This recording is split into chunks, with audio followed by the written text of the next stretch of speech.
We'll jump right into this today. Just going to quickly go over the agenda. I'm going to talk about some assumptions, kind of the base foundation of what I expect people already know that I'm not going to cover in today's presentation. We're going to cover opportunities in the business market and then how to spot those opportunities, and we'll give you some time for some questions. So basic assumptions that I make when I'm doing a presentation of this nature is that we have some base knowledge, and these are the kind of the key areas when we're talking about business owners, that you know the main differences between operating companies and holding companies, the benefits and drawbacks of being incorporated, whether or not you're dealing with a professional corporation or a non-professional corporation and what that means. Probably the biggest one is how to read financial statements and understanding the different clauses that are in buy-sell agreements that are relevant to us in the insurance world. Okay, so with that as the basic assumptions, I'm going to move forward and jump into this. So a lot of fact finding and a lot of opportunity spotting within the business market starts with the base foundation of your ability and your courage to ask business owners some probing questions. So I'm going to talk about some of those questions. These questions are here. I've put in 6 questions. There's lots more that you can go with. And the really key part of this is you have to make these questions your own. It's not the way I word it is the best way. It's just the context of the question is what you want to look at. And then how would you say that in your words? So whenever I start out meeting with a business owner, the first thing that I want to talk to them about is, how did your business grow to where you're at today? And there's lots of ways to say that, but what am I looking for in that conversation? I want to listen to what the business owner has to say about the timeline, the people involved, the passion. There's a whole bunch of things that we can take as cues and information from that conversation. Like, I will find out whether they've had business partners in the past, whether they have business partners currently, whether or not they have struggled with things, whether or not they're having a great year right now. And when they're telling me that story, I can feel whether or not they had passion for the business and don't anymore, or they still have a lot of passion for the business. Those business owners that have lots of passion for their business likely aren't selling anytime soon or going to retire anytime soon. So it helps us with that thought process when we get into the planning discussion. So another question that I like to ask is, can you describe to me what might happen in your business tomorrow if you left work today and never came back? Okay. And you'll notice that that's a very open-ended question. And that's a key part of this discussion with business owners, is that you have open-ended questions. The more open-ended they are, the more information that you'll get back from them. It would be very easy to lead questions with yes or no answers, and then I'm trying to always constantly be asking more and more and more questions. I'd rather them tell me the story, right? This question really makes people think. All right. And that's what you want to do when you're getting into planning discussions with business owners, is make them think about what could be a scenario that they haven't thought about or they haven't planned for. Different ways of asking these types of questions, of course, but again, make sure that you word it in a way that you're comfortable wording it. Okay. Another question comes down to the way most businesses are structured. A spouse is not generally involved in the business. But if something happens to the business owner, the spouse is now thrown into an ownership position in the business.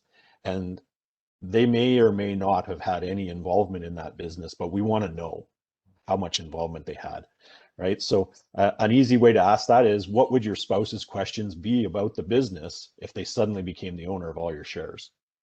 Again, something that a business owner probably hasn't had asked to them, but it will make them think. And if they're thinking, they're going to give you information that you can use in the planning process. So a couple more questions. What would you want to tell your spouse about the business if you knew they had to take it over tomorrow? So this is kind of one of those things where a lot of business owners don't talk about work at home with their spouses. And they're leaving their spouse oftentimes in a position where they're going to have to take the reins of the company, or find somebody to take the reins of the company. Well, what should they know? What should they know about the business? And again, just getting them to think about it. When you're getting them to articulate that, what you're finding is information that they want to tell about the business. That's giving you information that you can use in the planning process. Okay. This is starting to now lead into getting ready for when we talk about solutions with the client. And that is this question around how much money would the company need to get to your estate to pay the tax on the shares that you own in the company. This question starts to get them to think, well, do I have tax owing at my estate level? How do I get that money from the corporation to the estate? They likely haven't thought through those things. And again, it's just opening that discussion and getting them prepared so that when we get to a point where we're ready to start putting a solution in front of them, they understand why we're putting that solution in front of them. Okay. And the last one is, again, where would the company pull the money from, and what impact would it have on operations moving forward? Again, it's just getting them to understand that they're having to move that money from the corporation out to the estate. And at that point in time, am I selling assets? Am I borrowing money? What are the things that I'm going to have to do in order to generate that capital that has to move outside of the company for the estate tax? And how does that impact the business moving forward? Lots of business owners say to me, well, the kids are going to take over the business. I can sell some assets. Okay, well, which assets should they sell? Well, I don't know, right? And that's not a great planning, particularly for the kids that are coming in. They're going to try and have to figure out everything else to run the business. So these are just some initial planning questions. I find that if you can get through these 6 with a business owner, you're well on your way to doing some good planning work. And then we start to look for the opportunities. So when I talk about opportunities in the business market, I look at opportunities as being either common opportunities that, lots of people are talking about, or less common opportunities. So I'm going to go through all of these today, and I'm just going to give some highlight level information about each one of them. And I'm going to give you some questions that you can ask to the business owner that will help you push those areas of interest for you. And you don't have to hit all of these with every business owner. Not every business owner is going to go down all of these paths, but by having an idea of the different opportunities and asking the questions that I started with in this presentation, you can start to get a comfort level with where you're going to want to work with business owners. And multiple strategies can be used that hit multiple opportunities. So let's dive into this, and we'll start with key person. So when I look at these things, I look at, okay, where do I spot this opportunity? So how do I find it? How do I find out that there's a key person? Well, the first way, if you're just collecting hard facts with your clients, is to look on the financial statements. And the place that you're looking on the financial statement is when they show the share distribution. So they're going to say Class A shares, Class B shares, how many have been issued, and that's going to show up generally under your retained earnings section on your financial statements. And it's an easy place for you to take a quick look to say, hey, there's more people here. Are any of those people key people to this business? Okay. My preference, of course, is that initial conversation with the business owner and asking them questions around how revenue comes into the business and who's responsible for those revenues. Key people are generally people that are responsible for bringing revenue to the table, but not the only key people. I can think of lots of organizations where you have somebody that's a rainmaker for the business. They're bringing business to the business, but a key person might be an architect that's in that firm, or a key person might be the head mechanic that's in the shop, right? So depends on the nature of the business, but look for people that are either driving revenue or very key structured with specialized skills. Another place you can look for key people is shareholder agreements. If there's a buy-sell with a shareholder agreement, it's typically going to list percentage of ownership, and you can start asking questions around what does that ownership do? Is it a silent partner? Is it more of an active partner? How involved in the business are they? How do we work from that? So the next part of once you've identified a key person is, so what? Why are you trying to identify this? What is the problem that you're trying to solve? And the first area that I look at is, what are the considerations from the company? So if I'm XYZ Corporation and I've got key people in my organization, what if I lose one of those key people? What am I worried about? I'm worried about the revenue for sure. I'm worried about the costs of training somebody new. That can't be underestimated. If you've got somebody with specialized skills, the training may take a significant amount of time. And if we've got a period of time where we have lost a key person, that training time can really affect the deliverables for the business. And sometimes the nature of that is, what experience am I losing to the company? So how much value did that person really hold in the company? Were they just working on widgets, or were they mentoring other people, and what impact does that have on the business? When I can figure those things out, I can now put solutions in front of the client on how to solve that problem. Okay, and oftentimes as it goes, when we solve problems within business situations, we're oftentimes using life insurance, because that's the biggest time when we lose key people or need to solve that problem. So some of the questions that we can ask around key person: who drives most of the revenue for your company? It sounds very direct, and it's intended to be that way. And it's a quick, if I've got an answer for that question, I'm moving forward very quickly with key person recommendations. Okay. Another way of saying things is, describe to me what would happen to revenues if that identified person didn't show up for work for a month, a week, maybe longer. What does it look like, right? How does the impact? And this can apply to people that are working on a shop floor. This can apply to your top salespeople. This can apply to the key rainmaker of the company. It doesn't make a difference if that person is a key person. Where would the company pull the cash to replace the revenue generator, to get someone in that could replace their efforts? And when you're dealing with business owners, most often the business owner is that key person. They're the key revenue generator. And if the business loses that person, it's not replacing one person, because that person that's the business owner is oftentimes doing the work of 2 or 3 people.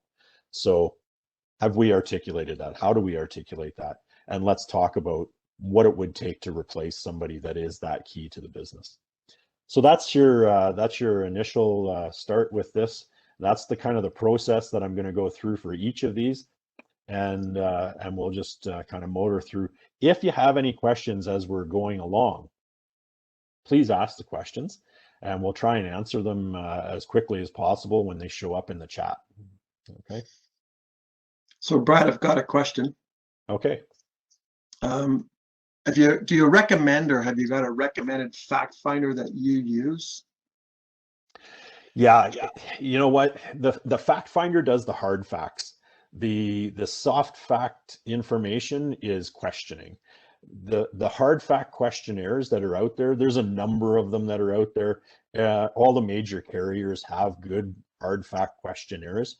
Pick the one that you're most comfortable with, and I don't have a preference. I pick and choose from different ones depending on what I'm using. But I've done this long enough that I generally just collect the information that I need. I don't recommend that unless you've been doing this a long time. I've been doing this over 30 years now, and having these conversations with business owners for many of those years. So it's always good to use a fact finder, and we have some on the IDC site that are available to you. And I know that Don, you probably were going to jump in with that right away. Yeah, there's and there are recommended ones. There's the Canada Life National Tax and Estate Planning Fact Finder, which is a comprehensive book that does everything. You can use just the business section and for this particular area. There's the Manulife Business Fact Finder. There's a Sun Life business fact finder as well. So there are, as you said, many carriers that provide fact finders, and we can get those out to you. If anyone wants one of those fact finders, we can get a copy of them out to you pretty easy on a PDF. The other thing I would say is that next Thursday on the 22nd, I'm doing a session on questioning. You know, one of the things you bring to the table, Brad, is that, and Frank and Chris as well, is that it's the skill, it's the learned skill of questioning. Like you said, the hard facts are the hard facts, but it's those soft facts, and that, you know, what would happen if. It's not a yes or no, it's not a numerical number. It's, they have to explore the eventuality of what would happen tomorrow morning if I died tonight in a car accident, or if, in your words, I wasn't able to come to work tomorrow, for tomorrow, the next week, or next month. It's that skill of learning how to ask those questions that makes the difference between getting that sale and disturbing them and not getting that sale. So that's what I would throw in there. Yeah, and just on top of that, and I'm glad you're doing that presentation, Don, because one of the things that I constantly am trying to help advisors with is a thing called pivoting. And the key idea around pivoting, not getting too off track here, but the key idea around pivoting is, if I ask a question like, who drives most of the revenue of your company, and the person says me, where do you go from there? Right? What's the next question? And so that's really the key. And Don, you'll cover that really well in next week's presentation. So I'll leave that for you. So moving on, I'll hit the next topic, and that's taxable gains planning. And some of us talk about it as capital gains tax. We can call it whatever we want. When we have it is when we've started a company from a nominal value, and that company's grown in value over a period of time. And there's a difference between what I paid initially to start my company, which is my adjusted cost base of my shares, and I've got a new fair market value that's somewhat higher, and oftentimes significantly higher than the initial amount. So where do I look for this information? Well, the first thing I want to do is I want to look at the financial statements to get just a rough estimate of what the fair market value of the company was at the time that I'm looking at those financial statements. And I can also look at those financial statements. It often lists what the cost base was for the shares. So I get a good idea of what kind of capital gain that we might be looking at. And I'm going to still ask some questions and things around what the business owner feels the fair market value of the company is.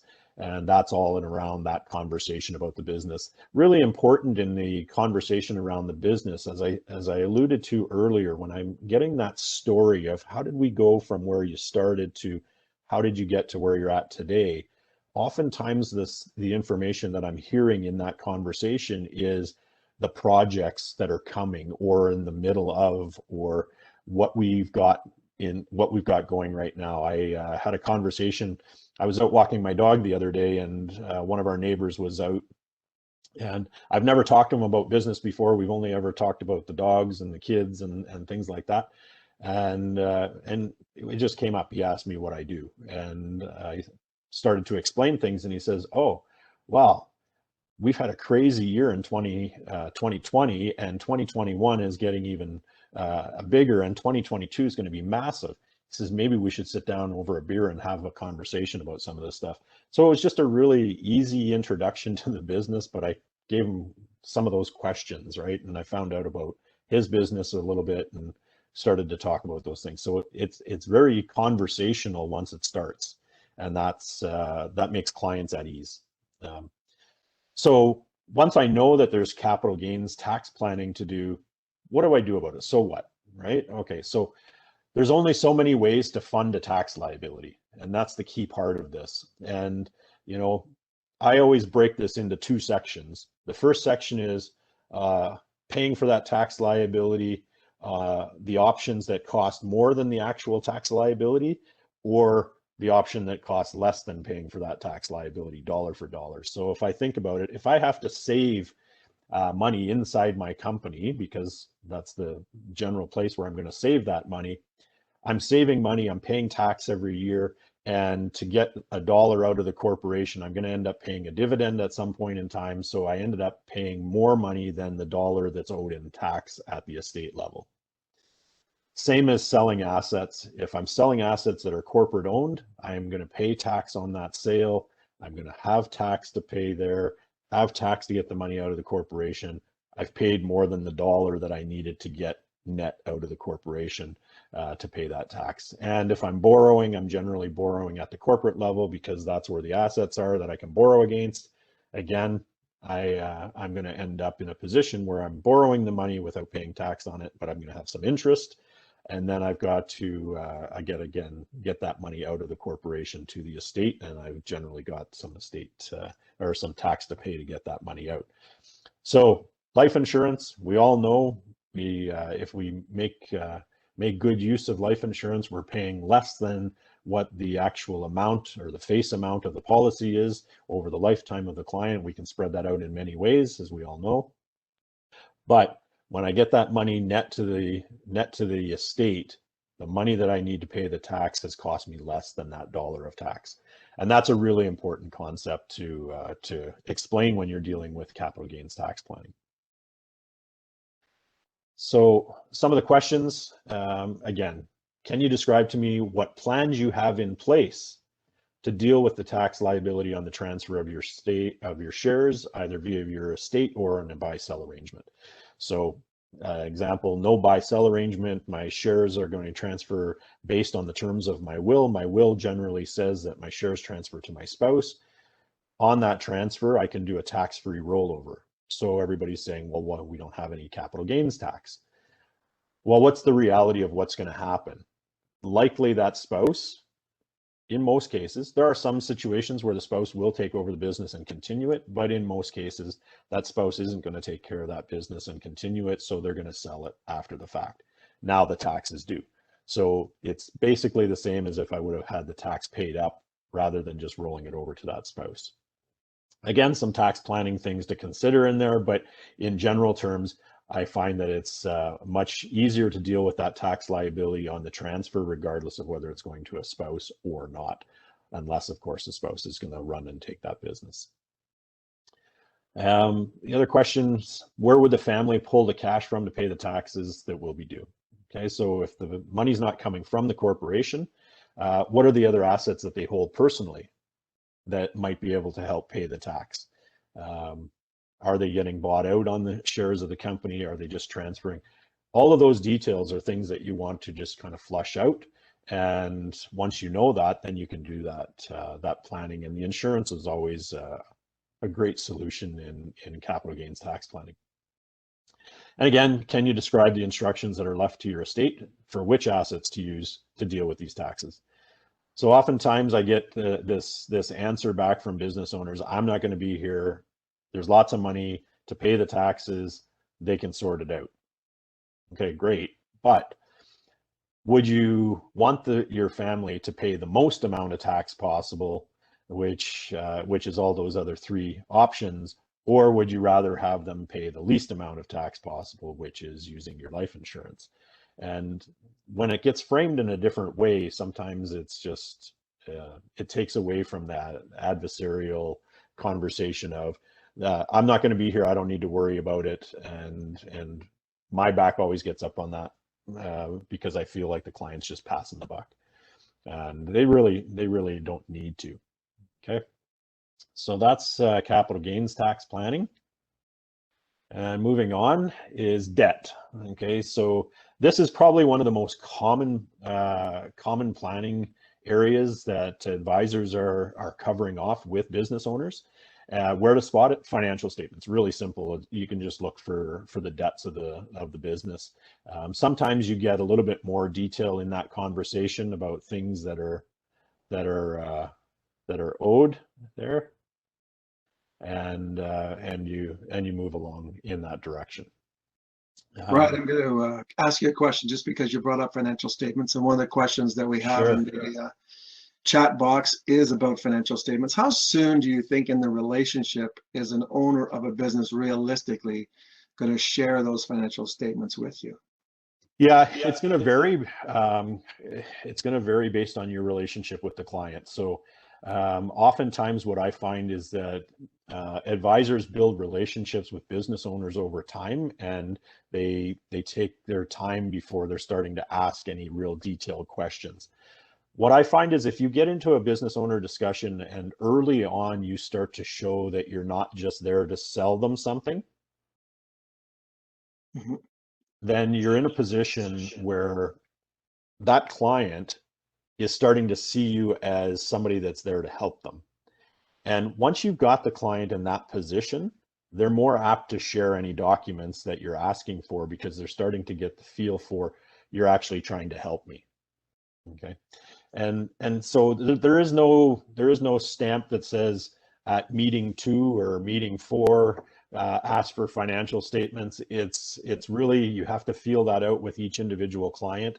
And I always list it as it's fact specific, right? So depends on the facts of the case and how quickly you can move to that process and move to a trust relationship. What I do find is that bringing in somebody from the tax and estate planning team, like myself, or Frank, or Chris, as soon as somebody gets brought in that's an expert from afar, right? And again, it doesn't mean that we're a long distance away or anything like that, but it's somebody that you're bringing into the relationship as an expert. It's a lot easier for us to ask for information than it is sometimes for the advisor to ask for that information. And it's just because of the nature of the relationship. Yeah, I think one of the things too is that on a webinar like this, I mean, we're hitting all levels of experience in the business, right? So if we've got some people that have been in the business 20 years plus, 15 years plus, but have specialized in the business market, they would be more apt to bring in, know when to bring you in. Someone new in the business might be treating themselves like we do in the group business as a bird dog. I'll get it disturbed enough that the guy wants to go forward. And then that's when I call you, Chris, or Frank in and say, okay, now I've got an expert sitting at the table with an expert. And generally they'll want to meet with their accountant and you anyway, because you're going to get into questions that an inexperienced or less experienced advisor is not going to be familiar with the ins and outs and how to ask the questions. As you get your CLU, CFP, and other designations, estate planning specialist or something, you'll need people like Brad and Frank and Chris less. But at that beginning stage or middle stage, that's when these fellows can help you get that business over the goal line, right? You might be able to start it up, but you might not be able to bring it home without that expertise. Yeah, absolutely. Absolutely, Don. So when we talk about debt, again, you come back to the so what all the time, and it's what's the real impact to the company? And some of the questions that I like to get answers to, and you can ask these questions in a number of ways, but will the lender continue to lend, right? So if I'm the key person in my business and I've got a bunch of debt in my business and I pass away, how quick is the lender going to be to call that loan? Do they want to continue to lend? What are the new terms going to be? And what happens if the loan gets called, right? So I want to explore that with the business owner. And I've actually said to business owners, I'd like to call your banker if you're okay with it and have this conversation with them so that they get an idea of what the banker might say. And that's a very powerful way to do that. And I'm just going to move to my questions here. And again, given the company has some debt, would it need to be eliminated if you're not running the show? Do you and the bank have the same plan in mind for the debt if you're not here?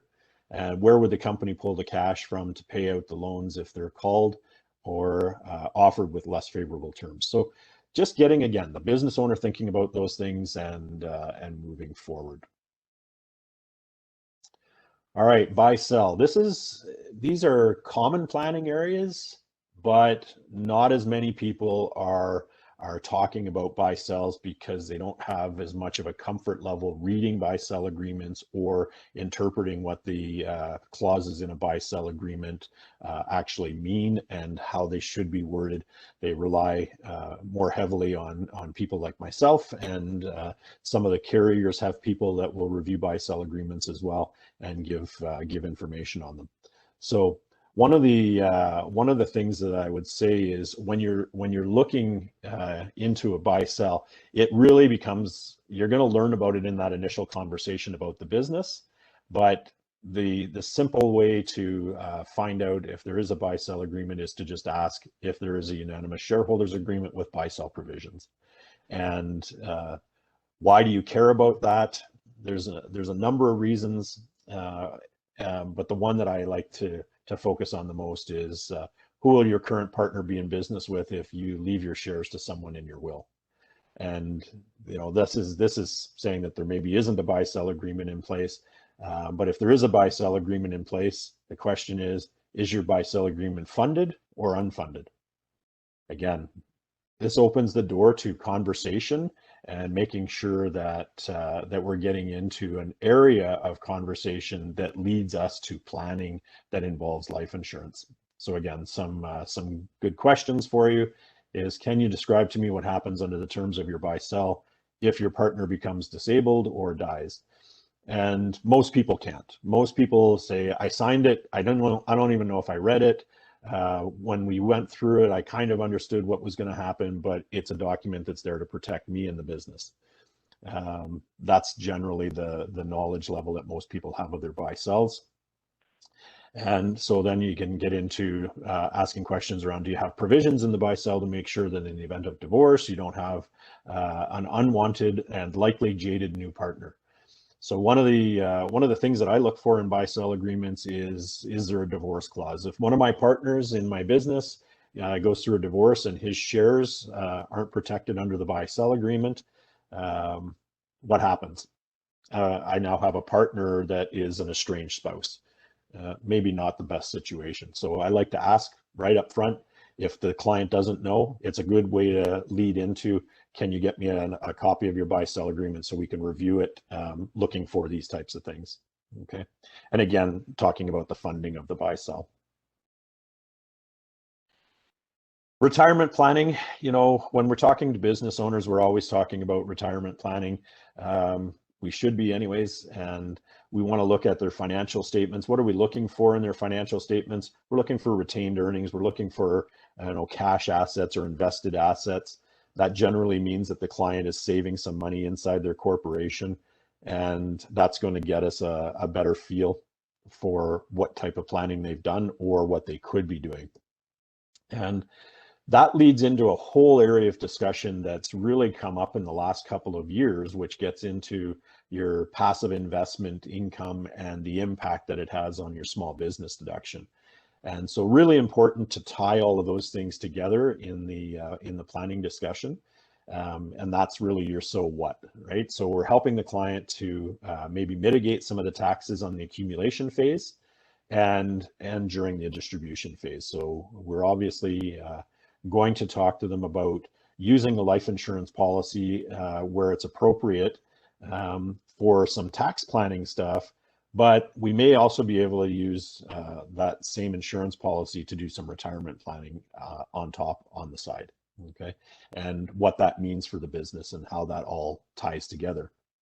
And what we want to do is we want to compare alternative ways to save and accumulate. So if I'm saving in a current investment pool, what does the tax look like on that current investment pool? Am I receiving income on an annual basis from those distributions?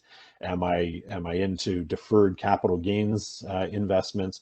What is the makeup of my investment pool? And that can be really powerful in the discussions with a business owner, because a lot of with these tax changes to the passive investment rules, it makes our discussion with using life insurance even more relevant for an alternative asset class that really helps them for their retirement planning.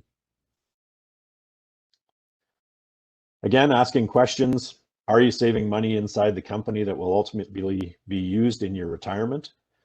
Can you describe to me the tax consequences of using those funds in retirement? And can you describe to me the annual tax implications of saving inside your corporation?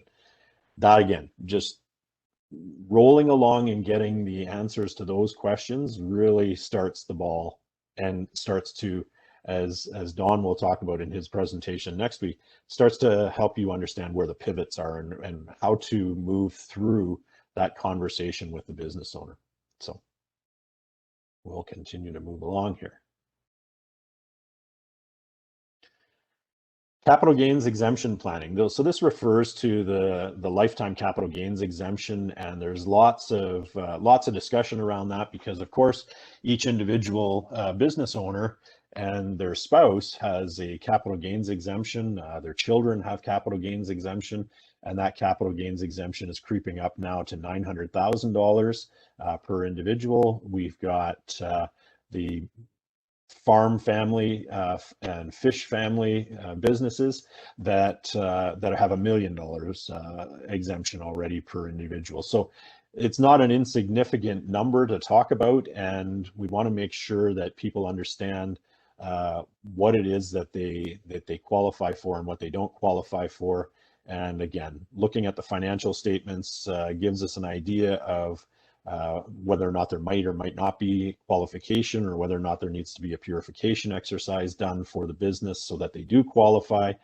And it's all in that conversation of the business, because we want to make sure that for the 2 years prior to any sale that the business is pretty clean if they're looking to qualify for that capital gains exemption.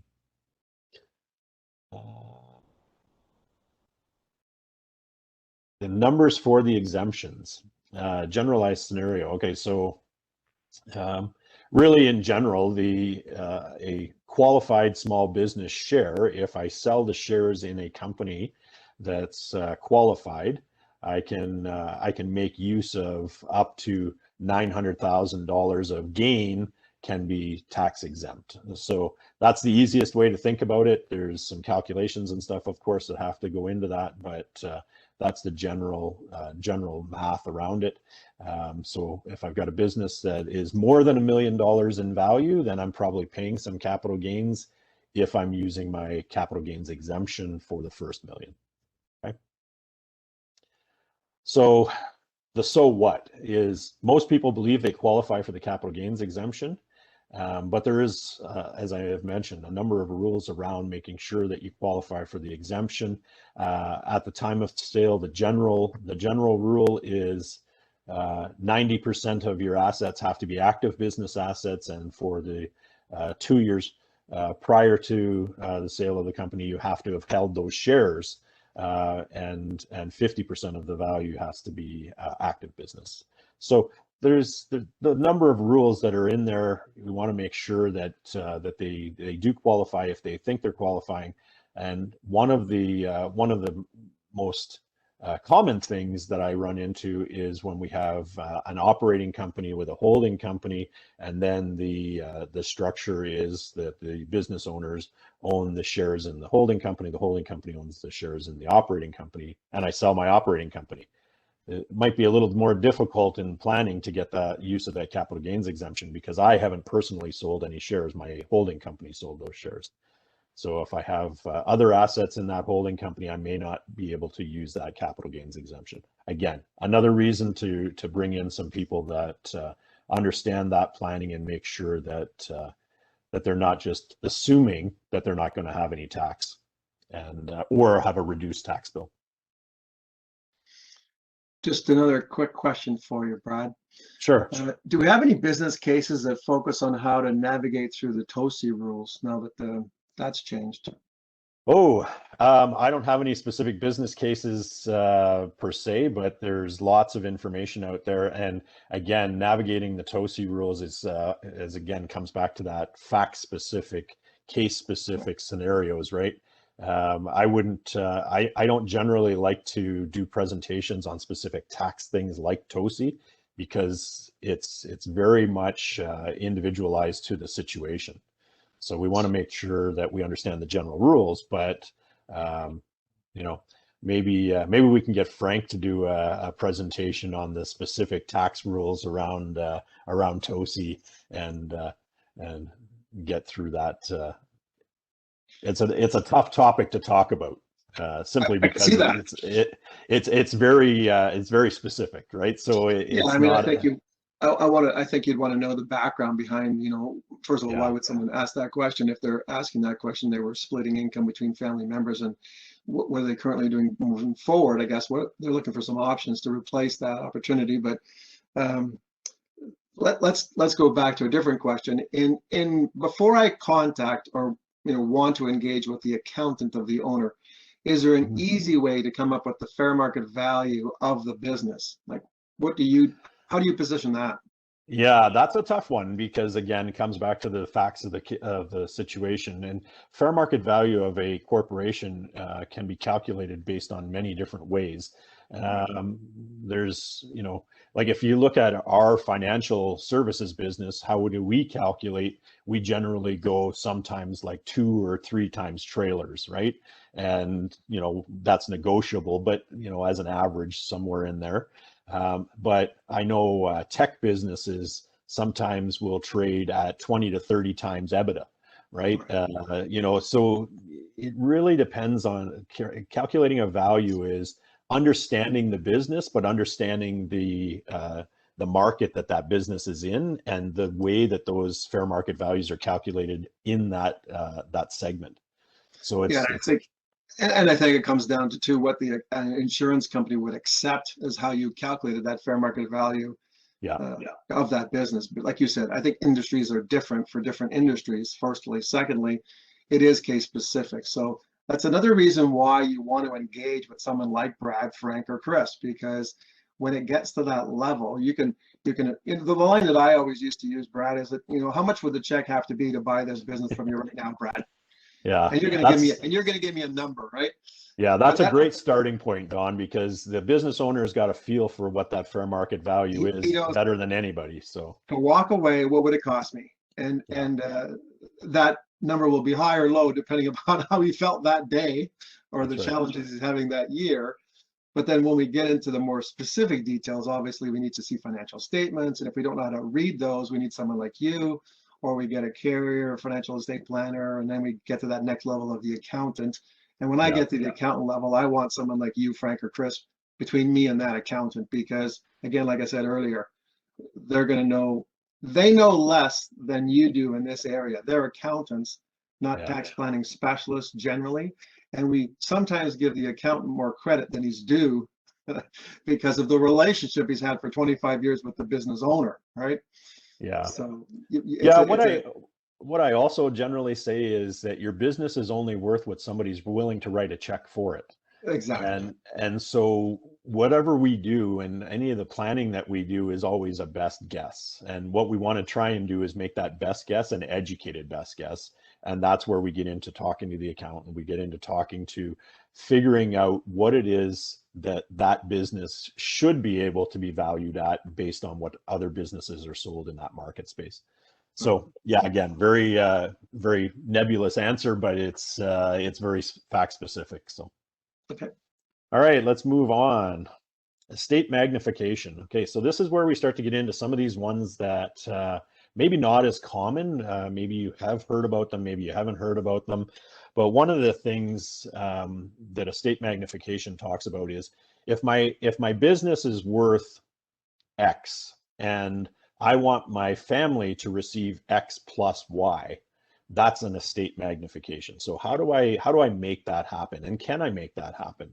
What are the rules around that, and where would I find that out from a client? And again, this is the conversation from the business owner, just in the discussion, but I also want to look in the will. I want to look and see how are the estate assets being distributed? Are there things that are being used in the will currently? Are they putting clauses in their will where they want to make donations to charities? Are they making, is everything just going to go to the spouse?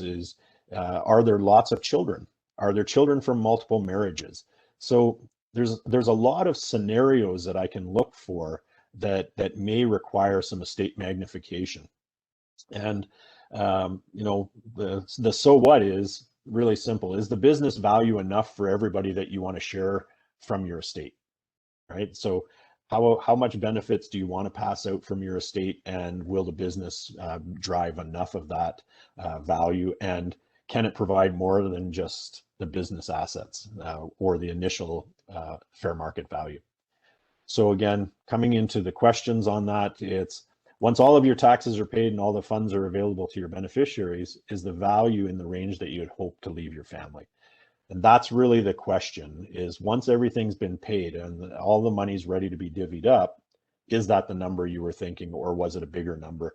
Oftentimes it's the number pre-tax that they're thinking of distributing. And so we want to make sure that we understand how the tax implications affect the estate. And that's leading back again to that capital gains tax planning and some of the other planning. And then, would you be interested in increasing the value of your estate simply by reallocating some of your current investments that are already in the company? That seems like a really painless way to help in this situation. And that's, of course, using a life insurance policy that has some cash value that may still be available to that business owner if they should need it, but magnifying the value of the estate by either using that life insurance to effectively deal with the tax, or to just be passed out as an additional estate asset. Okay. Charitable giving, I mentioned it really quickly in the last set of slide there. Where to spot, again, in your wills, you might see something on their financial statements that gives you a conversation starter around charitable giving. And this is not something that I find is regularly looked for, but on the financial statements, you may see a class of shares that are listed as preferred shares or preference shares. That oftentimes indicates that an estate freeze has been done. Whenever an estate freeze has been done, you can have a conversation around charitable giving that could help the client eliminate most or all of their taxes. And it's a little bit more of a complex strategy. I'm not going to dive into the strategy in detail here today, but essentially what you can look at is gifting preferred shares, which are fixed value shares, gifting shares to a charity, and then having the company have an insurance policy that redeems those shares back from the charity. And what we end up getting is a charitable donation tax credit, and that tax credit can offset the tax that's owing on the capital gains. Again, that's the Coles Notes version of that strategy. I actually have a whole presentation just on that strategy. So the so what is, I asked this simple question. If you have 3 beneficiaries of your estate, 2 that you get to choose and 1 that's chosen for you, if you could do good planning, would you eliminate the one that's chosen for you, and that being CRA? Okay, so if I could do that, would you want to do that? And that's where I go with that question. So a number of things, different ways that you can say this. You guys all have copies of the slides. So would you rather pay money from your estate to a local or a national charity, or send that money to Ottawa?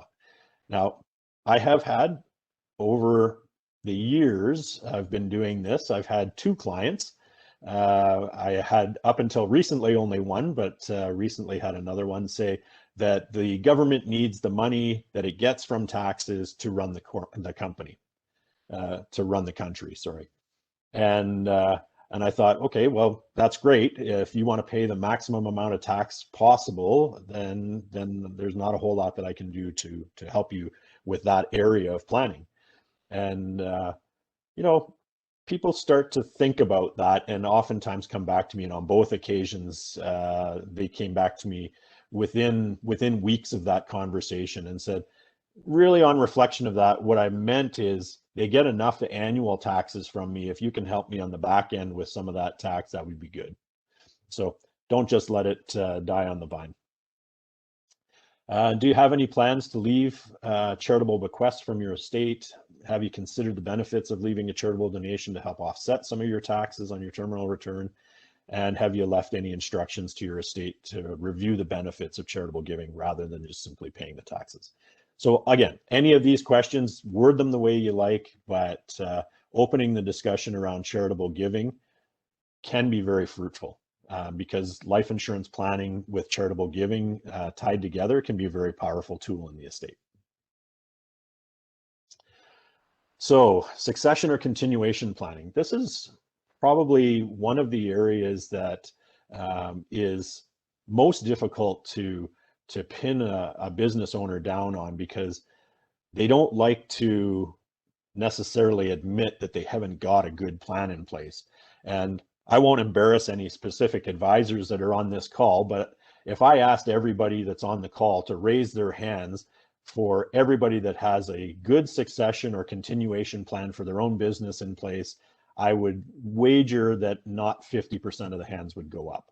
Okay, and that's the nature of the way most businesses are in Canada. And it might be even higher than that, but I'm giving everybody the benefit of the doubt that at least half of the people out there have got some sort of plan in place. But what I find in general is that most don't really have a good succession or continuation plan.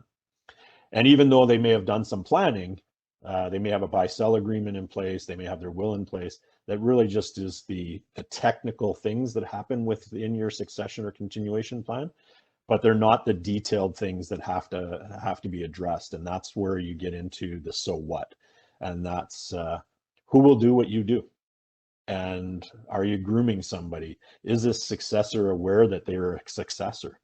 I had a situation I was dealing with a couple of weeks ago where the business owner said to me, yeah, I've got everything laid out. I know exactly who's taking over the business. I've got plans for it in my will and everything else. And I just said, do you mind if I ask you a question about the plans? And he said, sure, absolutely.